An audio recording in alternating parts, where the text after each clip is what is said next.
5वें पारे में 8 अहम बातें बयान की गई है। ये बातें हमारे घर, मुआशरा और ईमान के लिए बहुत अहम है। नंबर 1, खानादारी की तदाबीर। नंबर 2, अदल और एहसान। नंबर 3, जिहाद की तरगीब। नंबर 4, मुनाफिकीन की मजम्मत। नंबर 5, कत्ल की सजाएं। नंबर 6, हिजरत और सलातुल खौफ। नंबर 7, एक मुनाफिक चोर का किस्सा। नंबर 8, सीधे रास्ते पर चलने की तरगीब।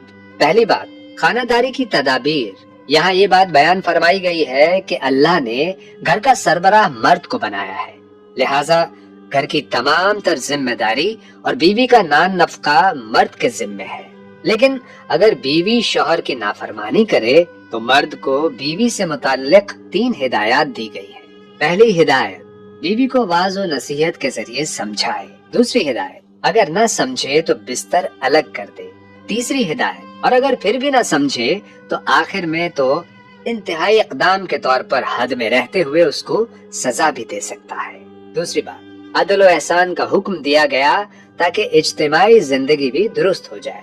तीसरी बात, जिहाद की तरगीब दी गई है कि मौत से ना डरो, वो तो घर बैठे भी आ सकती है। चौथी बात, मुनाफिकीन की मजम्मत करके मुसलमानों को उनसे चौकन्ना किया है कि खबरदार, ये लोग तुम्हें भी अपनी तरह काफिर बनाना चाहते हैं। पांचवी बात, कत्ल की सजाएं बयान करते हुए बड़ा सख्त लहजा इस्तेमाल किया गया है कि मुसलमान को जानबूझकर कत्ल करने वाला हमेशा जहन्नम में जलेगा। छठी बात, हिजरत और सलातुल खौफ कि जिहाद के लिए हिजरत भी करनी पड़ती है, लिहाजा जिहाद और हिजरत में नमाज पढ़ते वक्त दुश्मन का खौफ होता है, इसलिए सलातुल खौफ बयान हुई। सातवीं बात, एक मुनाफिक चोर का किस्सा।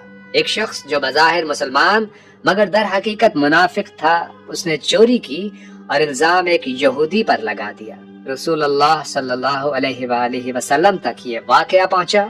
आप सल्लल्लाहु अलैहि वसल्लम यहूदी के खिलाफ फैसला देने ही वाले थे कि वही का नुज़ूल शुरू हो गया और अल्लाह ताला ने बता दिया कि चोर यहूदी नहीं है बल्कि वो मुनाफिक मुसलमान है।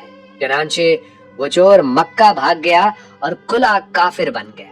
आठवीं बात, सीधे रास्ते पर चलने की तरकीब। शैतान की बातों से बचें, नबियों की पैरवी करें, औरतों के हुकूक अदा करें और मुनाफिकों से खबरदार रहें। ये पारा मुसलमानों को घर, मुआशरे और मैदान जंग में कैसे जिंदगी गुजारनी है इसके वाज़े और ठोस क़वानीन सिखाता है और मुनाफिकत से बचने की हिदायत दी गई है।